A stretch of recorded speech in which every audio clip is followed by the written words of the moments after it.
Sir ఎట్లా చూస్తారు ఇవాళ పేదల ఇళ్ళపైన హైడ్రా దూసుకెళ్తా ఉందని చెప్పి కూడా చూస్తా ఉన్నాము. మరి పేదలకు అన్యాయం చేసే దిశగా పోతా ఉందా ఏం చెప్తారు? భూ సమస్య మీద ప్రభుత్వం ఒక నిర్ణయం తీసుకున్నప్పుడు స్పష్టమైన చట్టం చేసిన తర్వాతనే పని మొదలు పెట్టాలి. కానీ హైడ్రా ఎలాంటి చట్టం లేకుండా కూల్చివేతలు మొదలుపెట్టింది. మొదలు అందరూ సంతోషించే విధంగా బఫర్ జోను ఎఫ్టిఎల్ పేరుతో కొన్ని బంగళాలు కూల్చేసింది.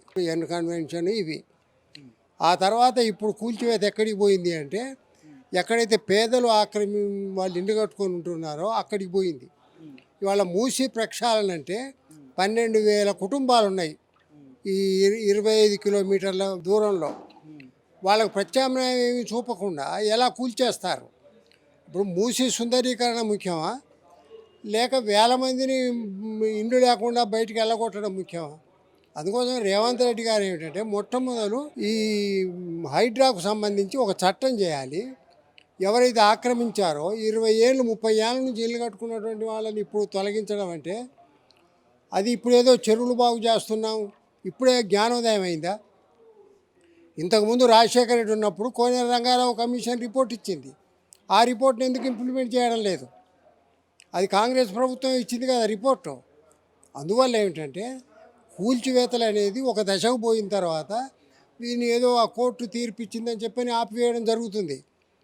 దాన్ని ఏమనుకుంటారు? కక్షపూరిత చర్యలు అనుకుంటారు. అలా కాకుండా ఉండాలంటే చెరువులను రక్షించాలి అనుకుంటే చెరువులు ఇరిగేషన్ డిపార్ట్మెంట్కు సంబంధించినవి. ఇరిగేషన్ డిపార్ట్మెంట్కి సంబంధించిన భూములను హెచ్ఎండిఏ వాళ్ళు ఎట్లా పర్మిషన్ ఇచ్చారు? అసలు వాళ్ళ మీద ఎందుకు యాక్షన్ తీసుకోవడం లేదు? పేరుకేదో మేము 10 మంది మీద కేసులు పెట్టాం, 5 మీద కేసులు పెట్టాం అని చెప్పని గొప్పలు చెప్పుకోవడం కాదు. చాలా సీరియస్ ఏమిటంటే హెచ్ఎండిఏలో ఈ పాలక వర్గాల అండతో 100 ఎకరాల భూములు ఆక్రమించారు. ఇప్పుడు హైడ్రా చేసింది అంతా 111 ఎకరాలు, 263 బంగళాలు కూల్చి. కానీ వేల బంగళాలు ఉన్నాయి, పెద్ద పెద్ద విల్లాలు ఉన్నాయి. వాటి జోలికి ఎందుకు పోవడం లేదు? ఇందులో కూడా రాజకీయాలేనా? అందుకోసం రేవంత్ రెడ్డి గారు అలాంటి రాజకీయాల జోలికి వెళ్లకుండా సమస్యను సమస్యగా చూడాలంటే మొట్టమొదటి మీరు అసెంబ్లీలో చట్టం చేయండి. ఏ భూములు ఎలా తొలగిస్తాం? రంగనాథ్ మాట చెప్తున్నాడు, నివాసం ఉన్నోళ్ళే మేము కూల్చాం, నిర్మాణంలో ఉన్నాయే కూలుస్తాం అని చెప్పని.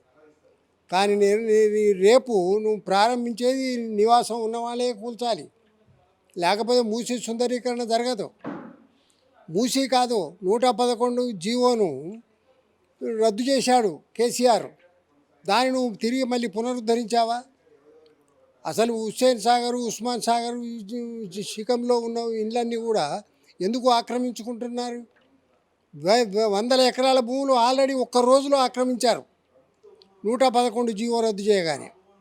అందువల్ల సబ్జెక్టు చాలా సీరియస్ అయింది. పేద ప్రజలను రక్షించాలంటే ముందు మీరు ఇండ్లు నిర్మాణం చేయండి, సర్వే చేయండి. ఎవరికైతే ఇళ్లలో ఉన్నారో వాళ్ళని సర్వే చేసి వాళ్ళ పేర్లు నోట్ చేసుకొని వాళ్లకు రిజిస్ట్రేషన్ చేసి వాళ్ళకి ఇండ్లు నిర్మాణం చేసి ఆ తర్వాత మీరు కూస్తే చాలా సంతోషంగా వాళ్ళే వెళ్ళిపోతారు. కాబట్టి పేదవాడికి భూ ఆక్రమణ వాడికి తేడా చూపించాలి. ఆ తేడా చూపించే విధంగా నువ్వు చట్టం చేయాలి. శాసనసభలో మీ చట్టం కనుక చేస్తే మేము తప్పకుండా గౌరవిస్తాం.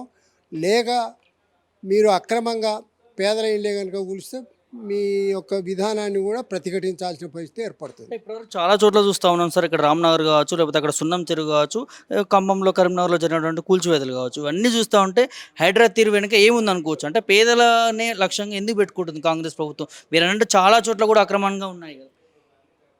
ఒక విషయం, 2004 నుంచి కాంగ్రెస్ ఉంది, 2010 వరకు 6 సంవత్సరాలు పైగా 10 సంవత్సరాలు 2006 నుంచి 2004 నుంచి 2014 వరకు.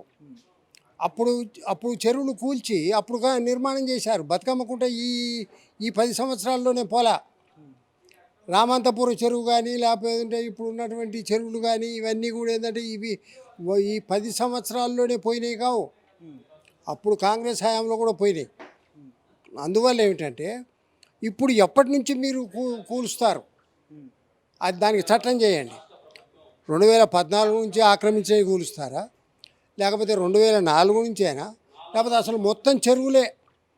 అది ఎన్నేళ్ళైనా సరే వాటన్నిటిని మేము బాగు చేస్తామని చెప్పంటారా? అసలు మీ విధానం ఏమిటి ముందు చెప్పండి. మీరు ఏదో ఈ 2-3 ఏళ్లలోనే ఆక్రమించినే కూల్చి ఆ తర్వాత చేతులు దులుపుకుంటామంటారా?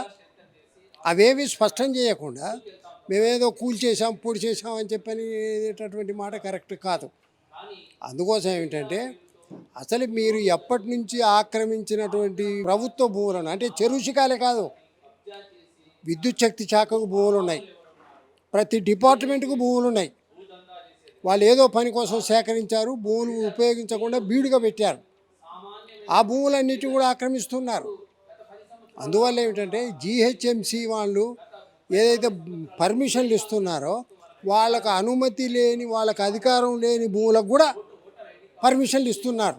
అందుకోసం ఏమిటంటే వెంటనే ప్రభుత్వం ఎప్పటి నుంచి ఆక్రమించిన వాళ్ళని కూలుస్తామని చెప్పని ఒక స్పష్టత చట్టం ద్వారా చెప్పాలని డిమాండ్ చేస్తున్నాం.